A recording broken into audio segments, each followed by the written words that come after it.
She's basically talking to herself. Like, she's not even making any, like, she isn't teaching right now. She's having an entire conversation with herself.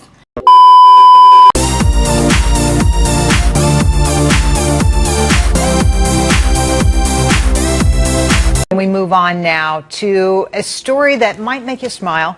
One Texas professor found a new way to show his displeasure at his students' classroom behavior. Erwin Horwitz, a professor at Texas A&M, the Galveston campus, he was teaching a strategic management class he says was misbehaving. So you know what? He flunked them, all of them. Professor Horwitz joins us with his story and the response he's been getting to his bold move. You must tell us what these students were doing that made you flunk them. How were they misbehaving?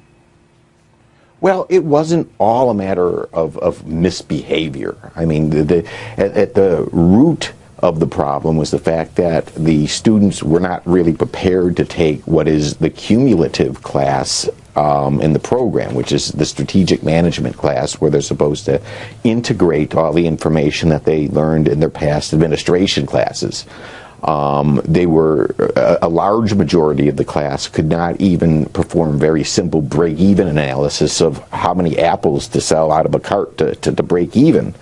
Huh. And isn't that the job of those students to learn that? And I mean, it's a business class. Well, they should have learned it. They should have learned that far before even getting to my class. I mean, it's I think a weakness, and I don't think the school likes it very much. You guys. So he failed the entire class. You guys, over here, in universities over here, if an entire class fails, at that point, they no longer blame the students necessarily. They now blame the lecturer who taught the entire class, because it is almost not possible. All fingers are not equal. So when everybody passes, brows are raised. When everybody fails, brows are raised, because nobody is equal. You cannot say that the entire class fails. It's almost not possible. So when this happens in Nigerian universities, chances are they're going to question the lecturer. And he says that they're supposed to know this before they got into the class. We have to also know this, I don't know. They have to also know this already, but as they do not know it now, as the entire students do not know it now, surely you would have not taught them. Am I saying something wrong? Surely you would have not taught them. You guys, in classes in Nigeria, if you don't know something, chances are lecturer going to tell you to go and read it, or they will just brush it again. Because you are a fatherly figure. You guys, they left their parents to come here. So right here is school. You're like their father, you're like their academical head, their academical mentor. You can't do this on your own. That's why they came to the class in the first place. So I feel like to a certain extent, it was his job to just brush it over again with them. Even if they're supposed to know it before, perhaps they'd forgotten. Because of the corona break, but I feel like it was his job sort of to just brush it over with them again. The entire class does not deserve to fail. I don't know. But it's a weakness that's been exposed, that they should have had 2 accounting classes and an econ class or 2 teaching break-even analysis before they even got to me. And I had given it for a 1-day review. It turned into a 3-day session. And I think frustration then built upon that, and that's when the bad behavior began among certain pockets of students. And from what I understand, they said some not very nice things to you that I would never have considered saying to my professor. What were they doing?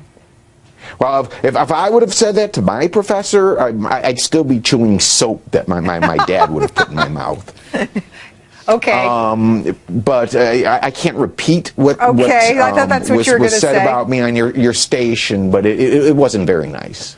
You know, answer this question for me, because you're a teacher and you spend time with these students. You guys, so you can see that the students were at fault. So they say something wrong to their lecturers. You guys, in Nigerian university, or generally in Nigeria, prioritize respect.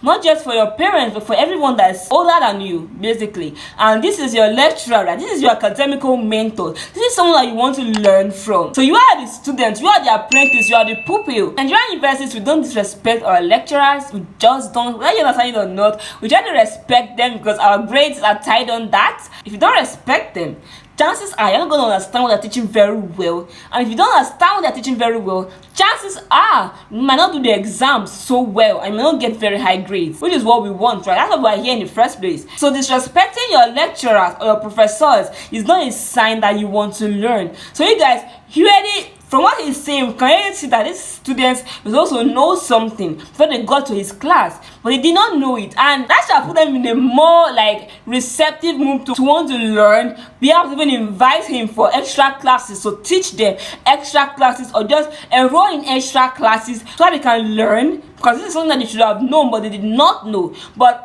insulting him, getting frustrated and insulting the lecturer, he is not the problem, because he already knows this thing, but he is the solution, not even a problem, because he is the one that can even teach you these things. So disrespecting him does not solve the problem at all. Let's just go and see what goes on further. Students.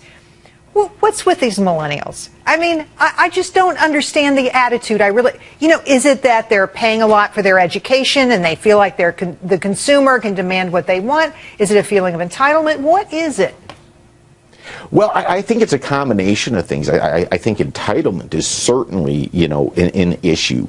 I also think schools have sort of moved over to a business model where the students are customers and no longer students that need to work hard to succeed as much as it is pay their tuition, and the professor is rated on whether or not they make the students happy, and the students are happy only if they get good grades. So if you give good grades, the students are happy, the school's happy, everybody's happy, and the students don't have to learn a darn thing. Don't have to learn a darn thing. You've got that. I've heard this ad nauseum from other professors. That's exactly how it works.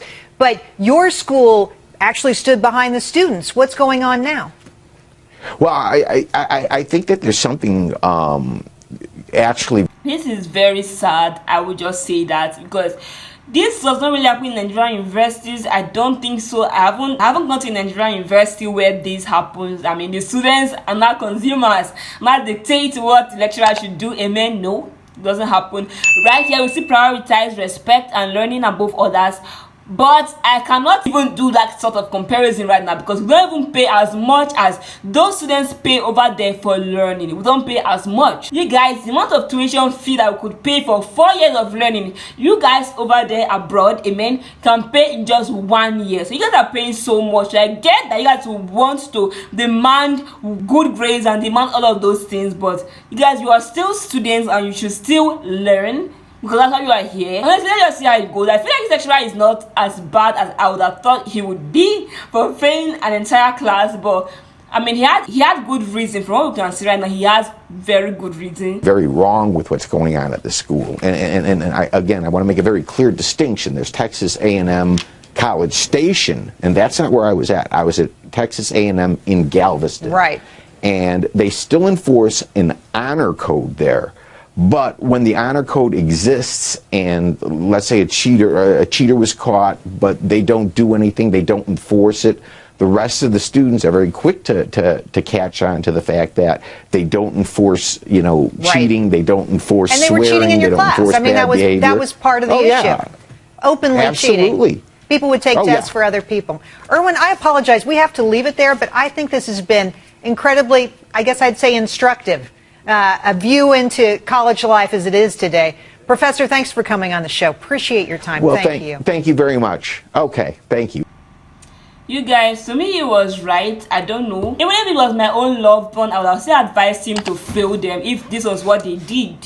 So they disrespected him and all of those things, and they were cheating, and they told him that he should chill out. You don't tell your lecturers that. You just don't. In the Nigerian university, you just don't. Basically, I'm kind of on the side of the lecturer here. I don't think he's bad. He has failing the entire student might have been quite drastic, but you guys have to agree that they did something to deserve it to some point.